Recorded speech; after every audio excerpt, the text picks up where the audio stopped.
Psixoloqlar nə dedi ki, pisliklərinizi unudun. Gedin konsultasiya psixoloqların yanına. Deyir ki, səhvlərinizi, xətalarınızı, günahlarınızı yaddan çıxardın. Mahnıya qulaq asın, dostlarınızı dəyişin. O keçmişdə o pis işlərinizin xatirəsini yaddan çıxardın. Pis işlərinizə fokuslanmayın. Psixoloqlar belə deyir. Ne üçün belə deyir? Ne üçün belə deyir? Ona görə belə deyirlər ki, bu iş Allahla olmasa pisdir. Adam bütün gün öz eyiblərində qurdalanırsa, amma Allahın qoynunda bu işi görmürsə, o adam bədbin olacaq. O adam inkişaf eləməyəcək, ruhdan düşəcək, əhvalı xarab olacaq.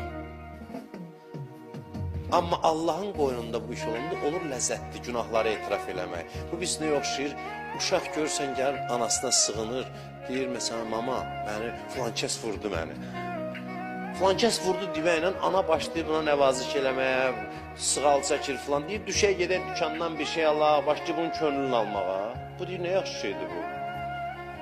Kaş elə dəqiqədə biriylə problem olsun, gəlim, bəhanə olsun, gəlim ananın qoynunda, ana da məni əzizləsin. Övliyalar Allahla belədir. Gəlir deyir, nəfsim məni incitdi. Allah da bunu gözləyir ki, başlayır bunu sığallamağa, buna hədiyyə verməyə, mükafat verməyə. Nə var, nə var?